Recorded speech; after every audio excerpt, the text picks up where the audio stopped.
that is fallen and withered, tossed by the tempest from pole unto pole.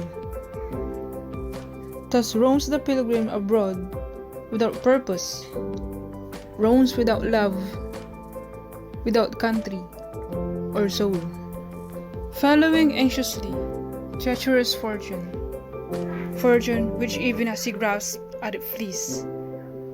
Vain to the hopes that his yearning is seeking, yet does the pilgrim embark on the seas.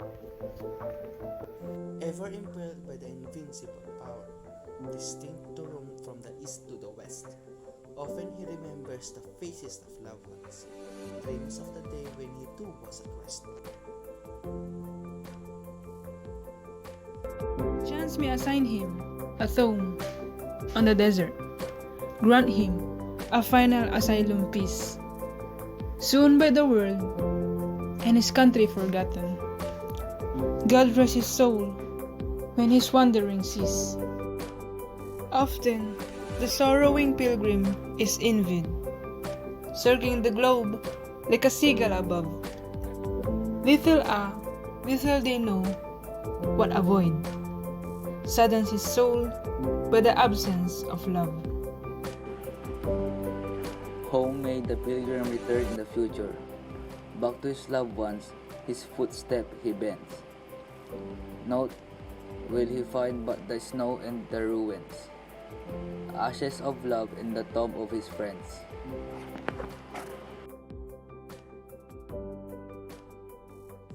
Pilgrim be gone, nor return more hereafter, stranger to art in the land of their dwelling. Others may sing of their love while rejoicing, though once again must roam over the earth.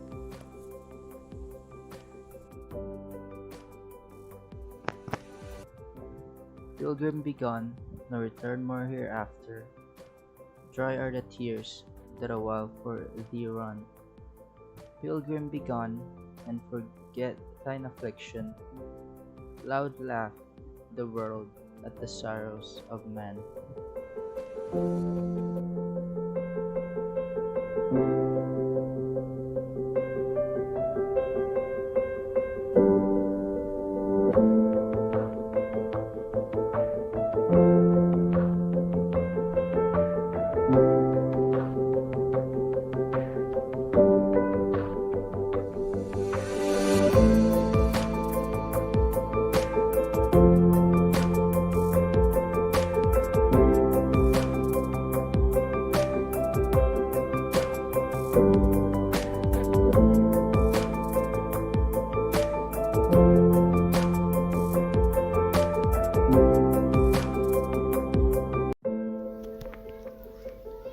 In the first stanza, it states that, like the leaf that is fallen and withered, tossed by the tempest from pole unto pole, thus roams the pilgrim abroad without purpose, roams without love, without country or soul. In this first stanza, it conveys that the leaf is the traveler or the pilgrim, in which it has been fallen and withered. It means a dry leaf that been passed by a chaos from the other side of the country into a next country again, in which the pilgrim abroad doesn't have any purpose. The pilgrim roams around in a foreign land without love, without country or soul, in which it pertains to that this pilgrim roams around this foreign place having the feeling of loneliness and being homesick. On the second stanza, it states that, following anxiously treacherous fortune, fortune which even as he grasps at it flees. Vain to the hopes that his yearning is seeking, yet does the pilgrim embark on the seas. In this second stanza, it tells that as he travels with an uneasy feeling towards this treacherous or betrayal of fortune, which he grabs it but it run away.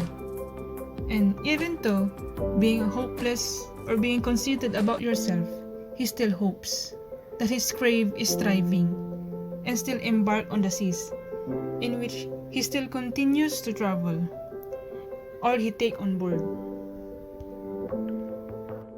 For the third stanza, looking at articles related to the Song of the Traveler, it was continued when Rizal received a gladsome news from Malacanang that at last he was freed, and thus urged him to travel once more to Europe and then to Cuba.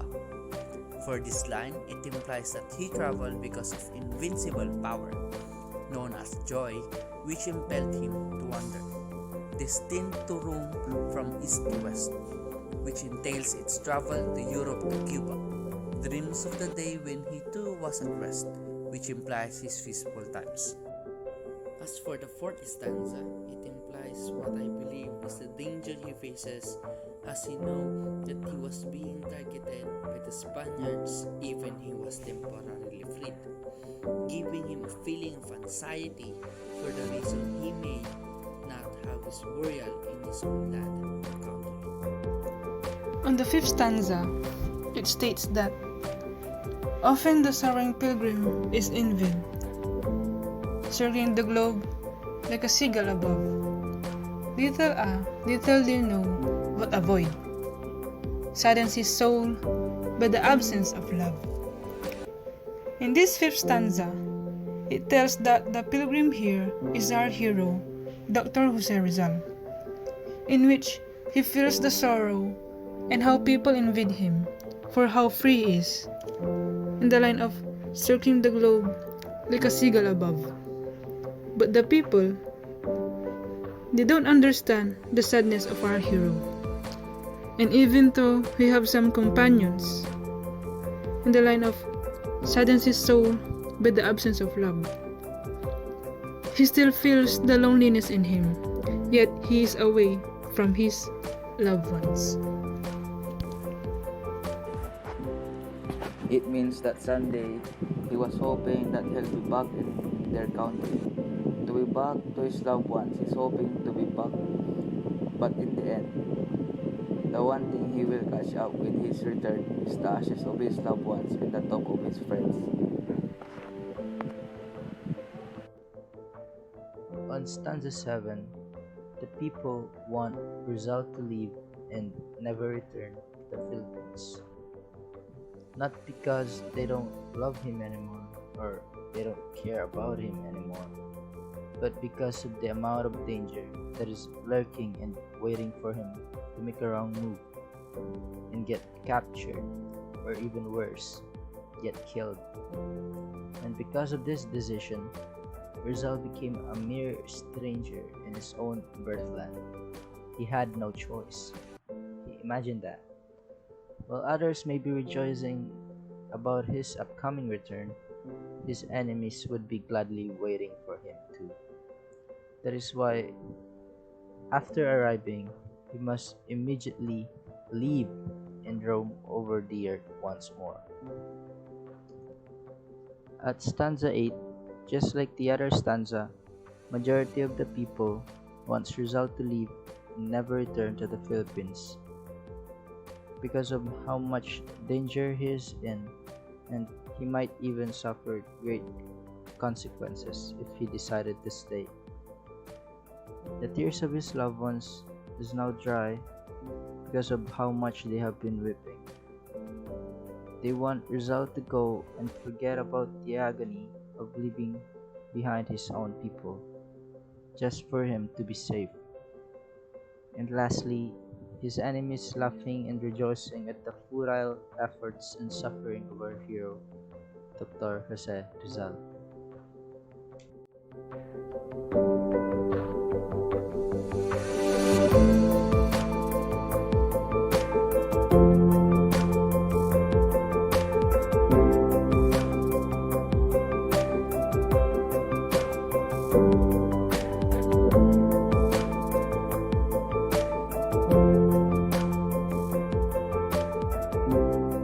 Title of the literary work. In English, The Song of the Traveler. In Tagalog, Awit na Manlalakbay. In Spanish, El Canto del Viajero. Brief history and origin of the literary work.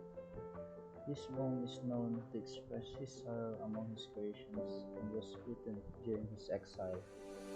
A poem where he wrote his journey from shore to shore, accompanied only by memories of his joyous days. It is a beautiful poem because it captures so well the loneliness of an immigrant. In your new home, you may never truly be accepted as anything more than an outsider. Yet the culture you will inevitably adopt too will mark you for life in your perspective so that you can never return to your country of origin and fit in as seamlessly as you might once have done. In the end, you are simultaneously a native and a foreigner to both nations. When was it published? The poem was published on December 29, 1903. Where was it written and published? It was written while he was traveling from Europe to Cuba, and it was with this joyous thought of resuming his travels that he wrote his heartwarming poem, El Canto del Viajero. What is the purpose and intention of Rizal in writing literary work? It is known to express his sorrow among his creations and was written during his exile. It also speaks Rizal homesickness despite his enjoyment abroad. To whom or for whom was the literary work dedicated to? It is dedicated to travelers, especially the overseas workers that experience sadness and loneliness. What are the signs of noteworthy values and lessons taught are embedded in the literary work? In the poem, it mainly pertains to the feeling of homesickness, in which it involves how you value or appreciate your hometown, of where you grew up with. In terms of Dr. Jose Rizal's travel, it was said, even though he enjoys the freedom in abroad, he cannot help but to feel the loneliness, and in this way, he wrote this heartwarming poem. It also shows how to cherish every moment with your loved ones, to treasure the happy memories as you travel far away from them, and to be grateful for them and to your hometown. Being a traveler is not just about enjoying the foreign places, people, culture, or anything else. It is also about how we encounter different obstacles in our lives and how we manage to get through with it. You might ask, are there any controversies or issues in the literary work? As far as I know, there isn't much of controversies or issues towards Rizal's literary work entitled The Song of the Traveler, because it does not show any hateful comments towards anyone or anything. It's all about his experience and the perspective on how it feels to be a traveler. What is your favorite line on the literary work? What is made significant to you?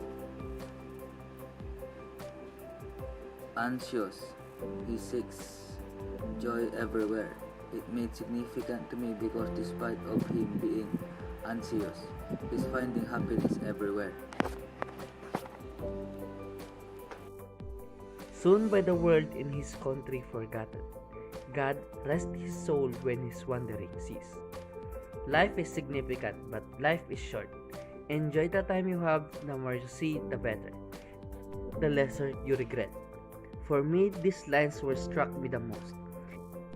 Knowing what we tend to do and what we do should always makes our heart delighted.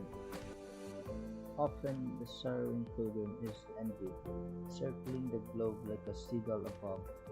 Little a little they know what a void saddens his soul by the absence of love. These lines were the ones that caught my attention, for it greatly describes the sorrow of our hero, and how people envied him for how free he is, but they don't understand the sadness that he is experiencing. Even though he have some companions, he still feels like he's all alone and away from everyone he cares about. The line that had caught my attention is, ever impelled by the invisible power, destined to roam from the east to the west. Often he remembers the faces of loved ones, dreams of the day when he, too, was at rest.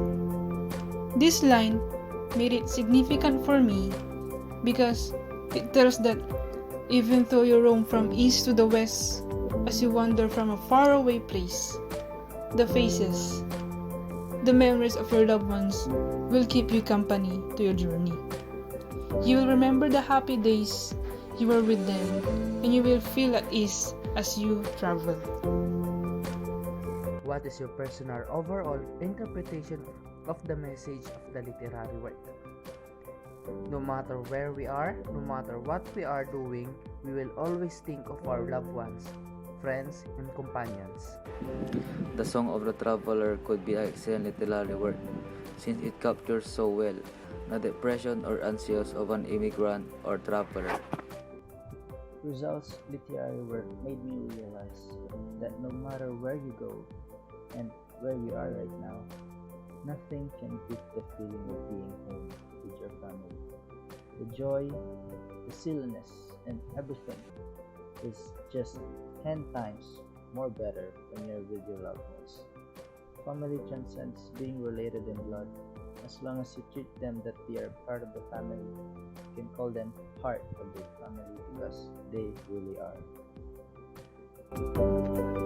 My overall interpretation of the message of the literary work is it opens up my realization that in terms of traveling far away from your hometown, that even though you seem happy, you seem excited, you seem overwhelmed and all, in that new place, in a new culture, in a new environment, you'll always find your way back home to your loved ones. You couldn't help but to miss the ambience of your hometown, the feeling of being with your family, the happy moments with them. I also realized that treasuring or cherishing the memories with your loved ones can be your escape, can be your company, and can be your support system when you feel the loneliness and the feeling of being homesick. And I would like to quote this message, which is, it's hard when you miss people, but you know if you miss them, that means you're lucky. It means you had someone special in your life, someone worth missing.